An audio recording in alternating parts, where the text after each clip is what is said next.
Assalamualaikum warahmatullahi wabarakatuh. Waalaikumsalam warahmatullahi wabarakatuh. Selamat pagi Pak Tisna. Selamat pagi Pak Mus. Gimana kabarnya hari ini? Alhamdulillah baik dan ceria. Ya, alhamdulillah. Pak Tisna, pada kesempatan pagi hari ini saya akan melakukan supervisi klinis di kelas Pak Tisna. Adapun sebelum pelaksanaan kita lakukan pra-observasi dulu ya. Iya, siap Pak Mus. Ya, pada pra-observasi kali ini Pak Tisna ngajar kelas berapa? Saya mengajar di kelas 5B Pak Mus. Ya, baik Pak Tisna. Tujuan pembelajaran Pak Tisna yang nanti akan dilaksanakan itu apa ya? Baik Pak Mus. Untuk materi hari ini saya akan menyampaikan materi tentang unsur-unsur lingkaran. Nah, di sini dalam tujuan pembelajaran ini pertama siswa itu dapat mengetahui benda-benda sekitar yang mirip lingkaran. Jadi itu anak itu bisa menjelaskan benda-benda sekitar yang mirip lingkaran gitu ya, atau seperti apa gitu. Kemudian juga siswa itu dapat menjelaskan tentang unsur-unsur lingkaran. Nah, diantaranya itu pertama titik pusat, diameter, jari-jari, juring, tembereng, busur dan kali busur, apotema. Nah, itu diantaranya. Ya, baik. Jadi tujuan pembelajaran Pak Tisna itu jadi anak-anak itu tahu ya, lingkaran atau gambar lingkaran atau bentuk lingkaran yang ada di sekitar ya. Kemudian baru ke unsur-unsurnya ya. Jadi kita harus tahu dulu nama-nama benda yang berbentuk lingkaran itu apa aja. Nah, misalkan seperti stik mobil ataupun seperti ban sepeda, ban motor. Nah, itu seperti lingkaran, itu contoh kecil. Ya, baik Pak Tisna. Sekarang pertanyaan yang kedua nih Pak Tisna. Ya. Area pengembangan yang hendak dicapai oleh Pak Tisna dalam melakukan pembelajaran itu apa ya? Jadi pertama dalam pembelajaran ini diharapkan siswa itu aktif dalam pembelajaran. Jadi tidak ada yang namanya tidak aktif. Karena apa? Kalau pembelajaran aktif itu insya Allah suasana kelas itu akan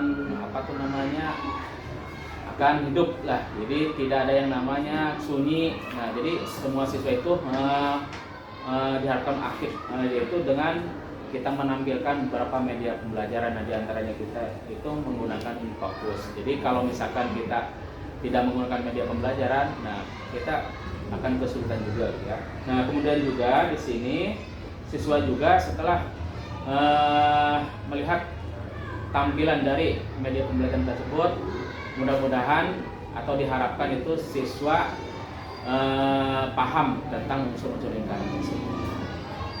Ya. Kemudian ke pertanyaan ketiga Pak Tisna. Tadi kan udah dijabarkan ya, jadi anak itu aktif dengan menggunakan media InFocus. Sekarang strategi yang disiapkan Pak Tisna ini apa? Nah, jadi kalau kita mau menyampaikan materi itu pertama kita tentunya harus melakukan apersepsi dulu ya. Nah, apersepsi itu diantaranya kita mengucapkan salam dan juga berdoa. Kemudian juga kita itu tampilkan lagu-lagu ya. Nah, diantaranya lagu Profil Pancasila dan juga lagu wajib ya. Nah, kemudian juga setelah kita melakukan persepsi tersebut, nah baru kita itu ke materi ya. Nah, materi itu tentang unsur-unsur lingkaran. Nah, insya Allah dengan memberikan materi unsur lingkaran tersebut, nah kita juga menampilkan media pembelajaran yaitu InFocus. Nah, dengan media pembelajaran InFocus ini tersebut, mudah-mudahan atau siswa itu mengerti tentang unsur-unsur lingkaran tersebut. Ya, baik Pak Tisna. Jadi untuk pra-observasi kali ini saya cukupkan. Terima kasih Pak Tisna. Nanti kita akan melakukan observasi pelaksanaan pembelajarannya ya. Iya. Nah, di situ juga kalau sebentar nanti akan ada yang namanya menghitung kelingkaran misalnya. Baik. Jadi nanti selain unsur ada penghitungan keliling lingkaran. Baik Pak Tisna, cukup dari saya. Barangkali Pak Tisna dari tanyakan, sudah cukup? Sudah cukup. Kalau sudah cukup, saya akhiri. Wassalamualaikum warahmatullahi wabarakatuh. Waalaikumsalam. Baik, assalamualaikum warahmatullahi wabarakatuh. Waalaikumsalam. Selamat pagi anak-anak. Apa kabar?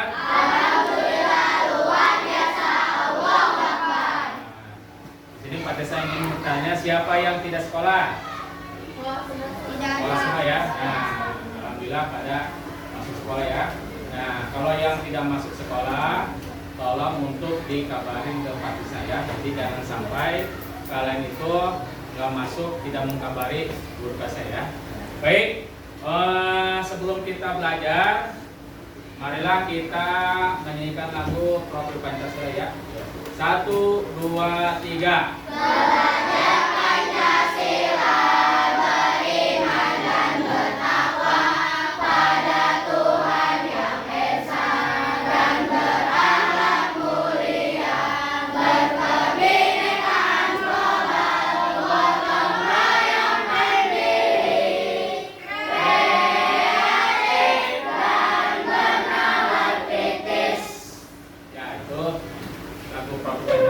Kemudian kita menyanyikan lagu wajib dari Sabang sampai Merauke ya.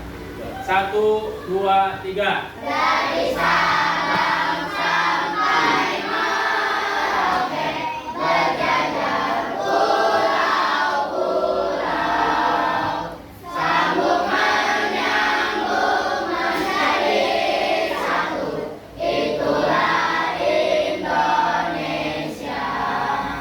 Indonesia tanah airku, aku berjanji padamu, menjunjung tanah airku Indonesia. Ya. Baik anak-anak, untuk hari ini kita akan belajar tentang unsur-unsur lingkaran ya. Nah, coba sebelum kita belajar ke unsur-unsur lingkaran, Pak Tisna ingin tanya, kalau lingkaran itu bentuknya bagaimana? Bulat. Bulat ya. Nah, itu lingkaran itu bentuknya bulat. Nah, coba kalian bisa menyebutkan contoh benda sekitar yang berbentuk lingkaran. Yang apa coba? Ini jam sini ya. Nah, itu lingkaran. Apa lagi? Kipas. Nah, kipas ya. Nah, apa lagi? Tutup botol yang mana? Nah, itu tutup botol yang itu ya. Itu berbentuk lingkaran. Apa lagi? Apa lagi? Ember. Nah, kalau ember yang mananya? Kalau ember berbentuk tabung. Nah, itu benda uang ya. Apalagi? Ayo. Hah? Kalau tong sampah apa? Coba, mana tuh? Tong sampah. Tabung. Apa yang berbentuk lingkaran? Bola. Menurut kalian bola gimana? Hah? Bola itu bukan lingkaran ya, tapi itu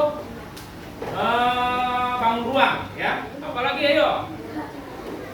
Apalagi ayo? Hah? Hah? Kuali. Ya, kuali. Apalagi? Apalagi ayo? Roda mobil. Hah? Roda mobil. Roda mobil. Ya, apalagi? Yang berbentuk lingkaran? Ban sepeda. Apalagi? Hah? Ban motor. Apalagi? Ayo, apalagi? Hah? Apa? Koin. Koin apa? Koin logam. Apa tuh? Mata uang. Ya, itu ya. Itu bentuk lingkaran. Apa lagi ayo? Kira-kira yang bentuk lingkaran? Apa lagi ayo? Apa? Lagi? Ayo apa lagi? Nah, tadi ada yang menyebutkan ban ya. Nah, di ban itu ada apa? Nah, maksud Fatesa di dalam kendaraan itu ada apa lagi tuh yang bentuk lingkaran? Nah, setir ya. Kalian tahu setir nggak? Nah, kalau setir itu atau apa? Berbentuk lingkaran. Nah, kalau setir itu fungsinya untuk apa tuh?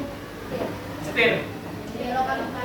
Nah, untuk mengarahkan arah ya. Jadi kalau misalkan dia itu belok kanan, nah itu kita memutar setir ke kanan ya. Nah, itu berbentuk lingkaran ya. Baik. Di sini Pak Tisa akan menampilkan lingkaran beserta unsur-unsurnya ya. Nah, tadi sekalian sudah menyebutkan lingkaran itu bentuknya bulat ya. Nah, jadi benda-benda yang ada di sekitar kita yang berbentuk lingkaran diantaranya setir ya. Nah, setir mobil ya. Kemudian apa lagi tuh? Nah, jam dinding ya. Terus tadi ada apa tuh? Koin ya. Nah, koin mata uang ya. Nah, apa lagi tadi? Ya, betul foto ya. Nah, di sini ada yang namanya unsur-unsur lingkaran ya. Nah, ini ada yang namanya beberapa titik ya. A, B, C, D, E. Nah, ini O ya. Nah, baik. Unsur-unsur lingkaran ini pertama ada yang namanya titik pusat ya. Nah, apa itu titik pusat? Apa titik pusat?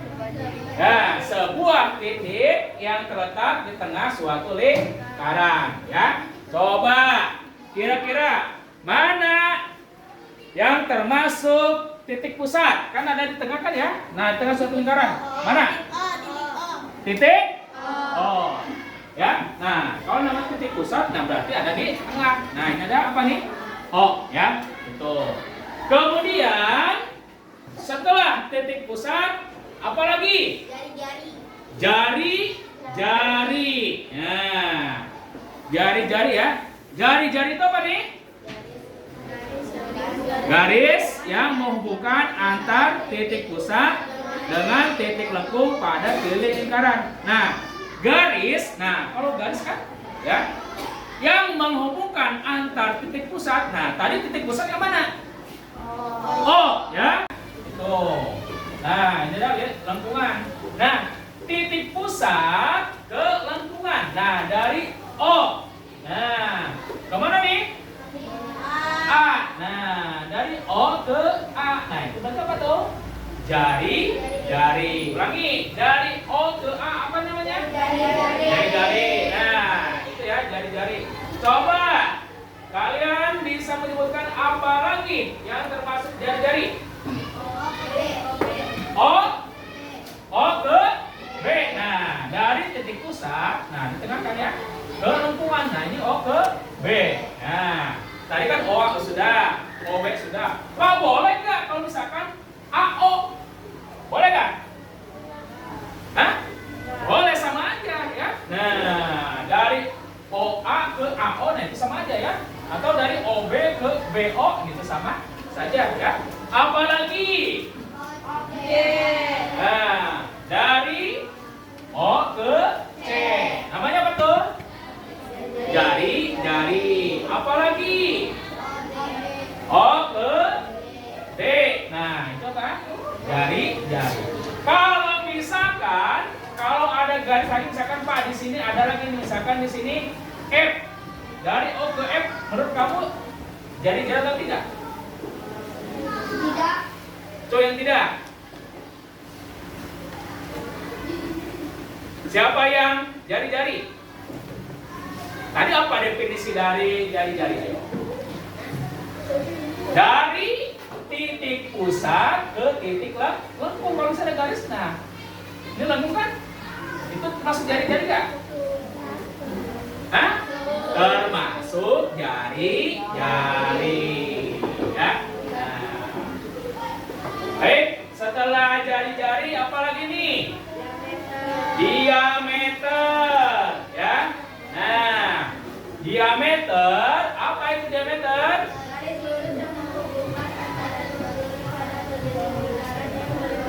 Ya, garis lurus yang menghubungkan antara dua titik pada kelingkaran yang melewati titik pusat lingkaran. Nah, Ini garis lurus yang menghubungkan antara dua titik pada kelilingkaran yang melewati titik pusat lingkaran. Nah, dia itu melewati ya. Nah, misalkan dari mana ke mana nih? A ke C. Tadi kan apa nih? Melewati apa?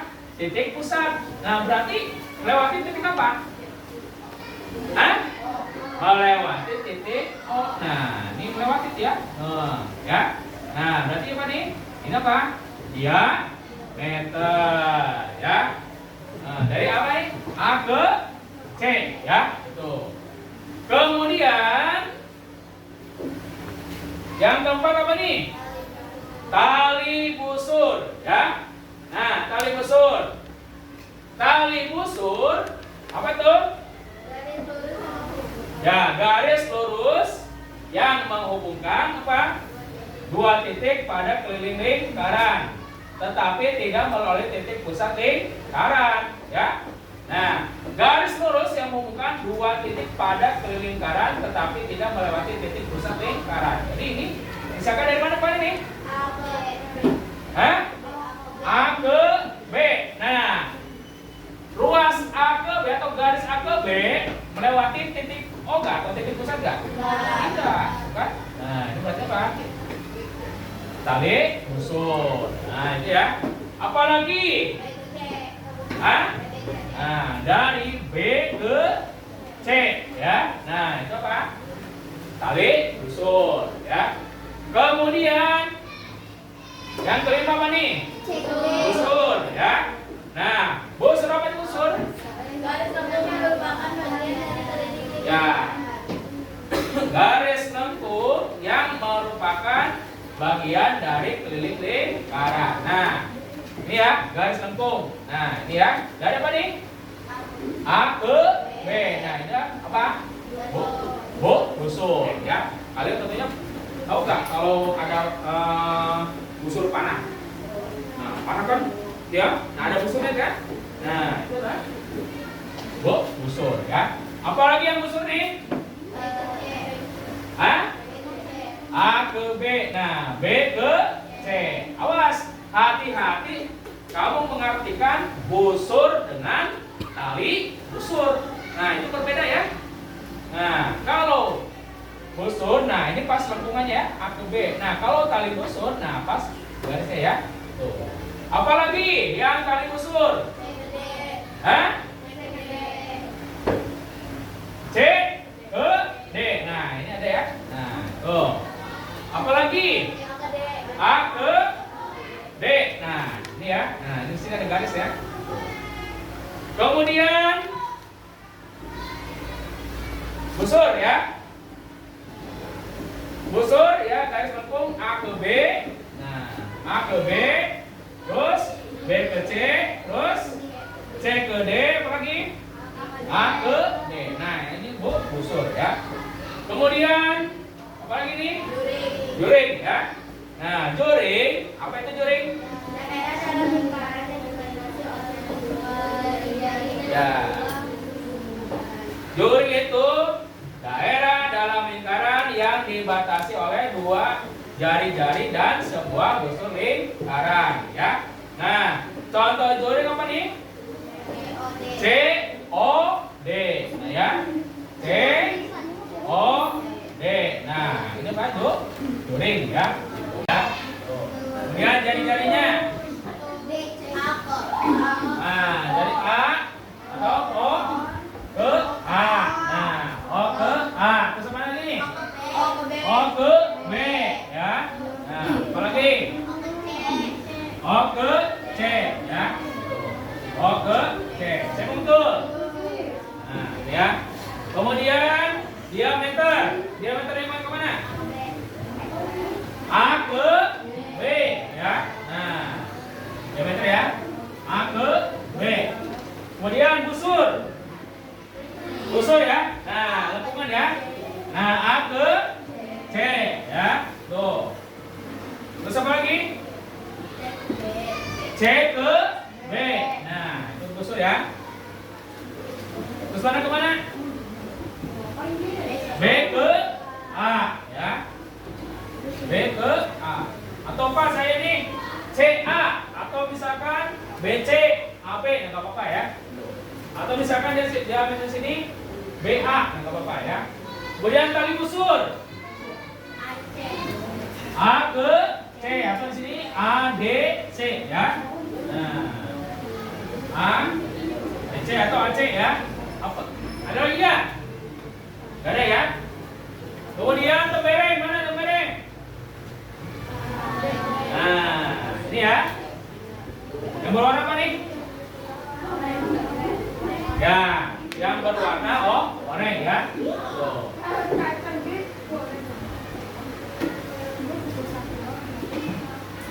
Warna oranye atau C ya. Apa tema mana? Nah, O ke D ya. O ke D atau D ke O ya. Baik. Hah? Ya. Jodoh dari mana ke mana? Nah, jodoh ya. C O B. Nah, ya. Nah, itu jodoh. Ya. Apa?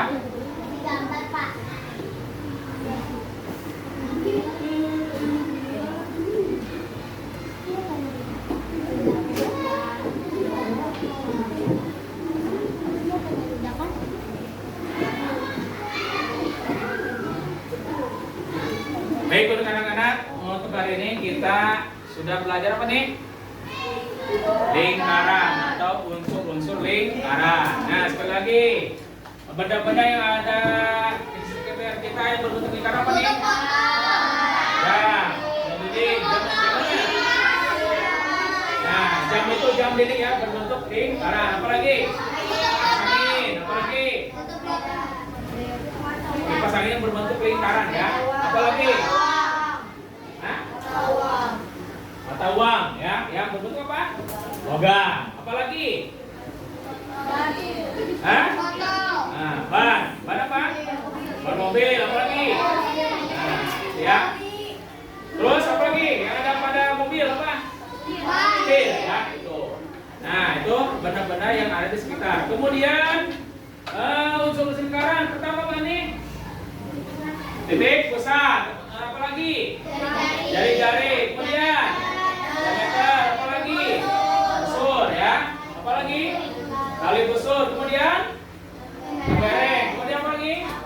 Tema ya. Itu. Nah, kalau untuk keliling lingkaran apa rumus ya? 2 kali pi kali r atau apa?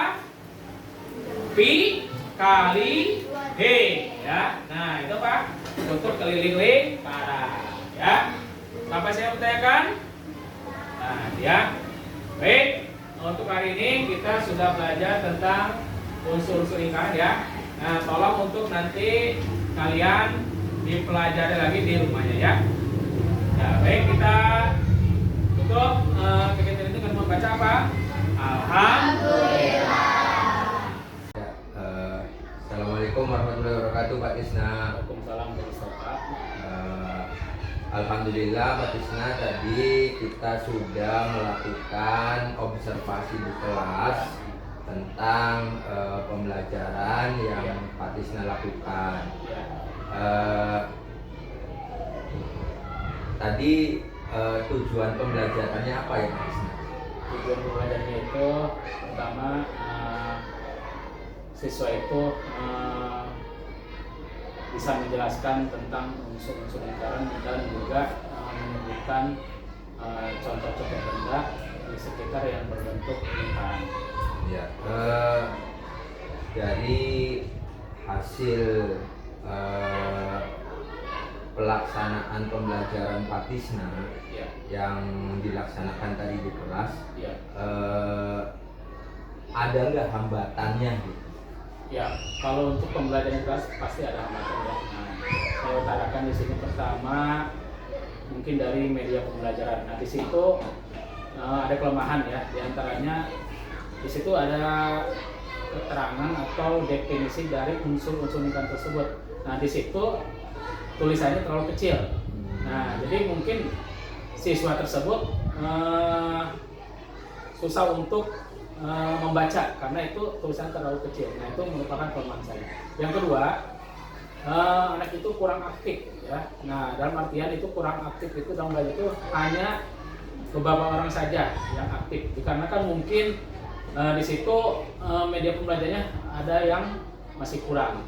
Nah, yang ketiga, nah di situ saya langsung membahas ke keliling lingkaran. Ya, jadi mungkin saya fokusnya itu ke unsur-unsur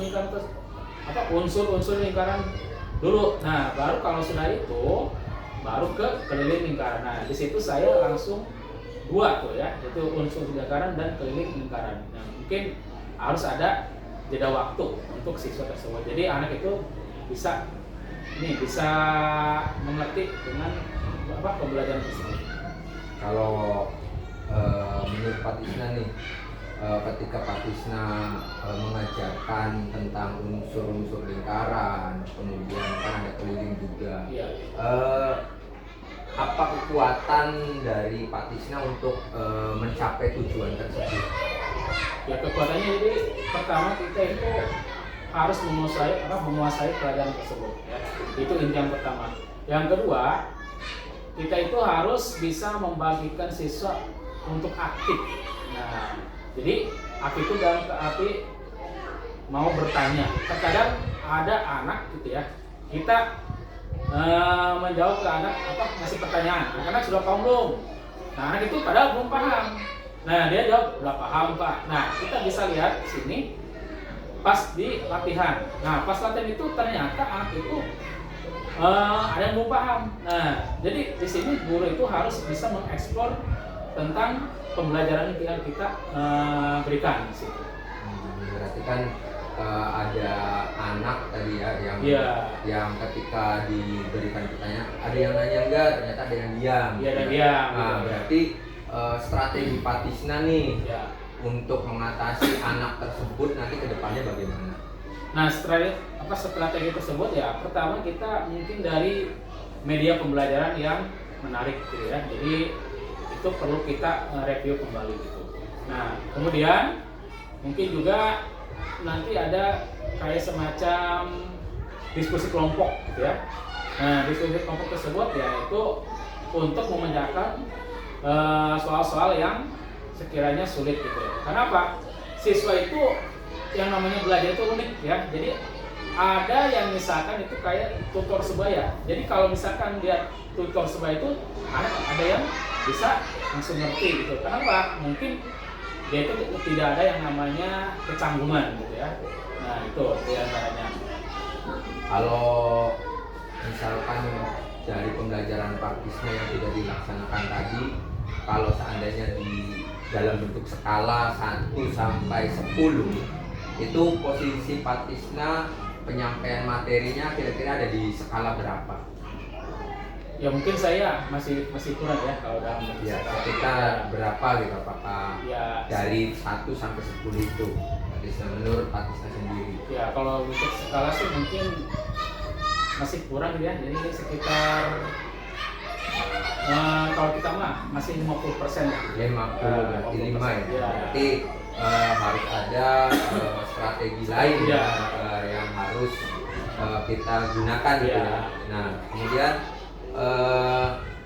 rencana Pak Tisna ke depannya nih bagaimana? Nah, untuk rencana ke depannya ya jadi mungkin saya memperbaiki dari media pembelajaran ya. Nah, yang keduanya diberikan dulu kayak video-video yang menarik ya. Terus yang selanjutnya jangan sampai anak itu tegang gitu ya. Jadi kita perlu sekali memberikan kayak semacam ice breaking ataupun yang lain. Jadi biar pembelajar tidak monoton gitu ya. Kemudian selanjutnya untuk tingkat keberhasilan dari rencana Pak Tisna itu kalau di bentuk waktu itu kira-kira jangka waktunya berapa ya? Apakah seminggu, sebulan, atau 3 minggu? Kalau untuk saya, ya jadi kalau misalkan perlu waktu 2 minggu kali ya. Nah, kalau untuk seminggu itu anaknya masih belum paham dulu ya. Jadi pertama itu mungkin pengenalan dulu ya. Jadi anak itu belum paham betul. Nah, baru nanti selanjutnya setelah pertemuan ke-1, pertemuan kedua dan pertemuan ketiga. Nah, insya Allah itu menurut saya itu akan berhasil gitu ya. Jadi semakin banyak kita memberikan materi dari materi tersebut, ya insya Allah itu anak itu bisa paham gitu ya. Jadi saya tidak mengatakan itu 100% berhasil. Nah, mungkin itu bisa meminimalisir ya sekitar 70% lah gitu ya. Tapi kalau untuk 100% saya belum bisa memastikan ya. Kalau selanjutnya nih, sekarang komitmen Pak Tisna nih setelah melihat kemudian kan ada jangka waktunya ya kan, perkiraan untuk komitmen pembelajaran selanjutnya yang Pak Tisna lakukan itu apa? Ya, komitmen saya jadi saya juga harus apa namanya, pertama refleksi diri dulu gitu. Nah, saya itu apa kelemahan saya itu waktu mengajar gitu. Jadi kita merefleksikan dulu gitu. Jadi jangan sampai kita itu ibarat kata menyalahkan murid ya. Ini kenapa anak itu belum paham? Anak itu mungkin nggak paham ya. Kita menyalahkan anak, tapi kita refleksi dulu diri kita dulu. Apakah pembelajaran kita sudah betul atau belum ya, media yang digunakan itu sudah pas atau tidak ya. Nah, itu perlu sekali untuk refleksi dulu. Kalau dari komitmen Pak Tisna tadi, kira-kira siapa yang dapat membantu Pak Tisna dalam menjaga komitmen itu? Mungkin saya perlu sekali yang namanya tutor sebaya gitu ya. Jadi kalau kita misalkan butuh teman apa tuh namanya, teman sejawat gitu ya. Nah, jadi kalau misalkan dengan butuh teman sejawat, nah insya Allah itu kalau anak yang belum paham, nah kita bisa memerlukan teman sejawat gitu ya. Kenapa? Karena anak itu mungkin ya namanya itu daya tangkapnya unik gitu ya. Jadi ada yang misalkan itu pembelajaran, ada yang audio, ada yang visual, dan ada yang kinestetik. Nah itu mungkin dari segi pembelajaran itu bermacam-macam ya. Jadi ya situ kita itu harus apa namanya bisa mengimbangi diri ya. Setelah sesi supervisi klinis ini, gimana perasaan Pak Tisna setelah saya sebagai supervisor itu masuk atau memberikan supervisi di kelas Pak Tisna? Ya, jadi kalau itu saya sangat berterima kasih sekali ya. Karena kenapa?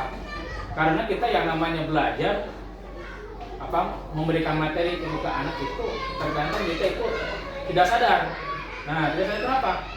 Saya mah udah merasa benar aja dengan kita penyampaian materi itu. Tetapi, perlu sekali orang untuk mensupervisi kegiatan belajar kita. Jadi yang namanya supervisi itu sangat membantu sekali.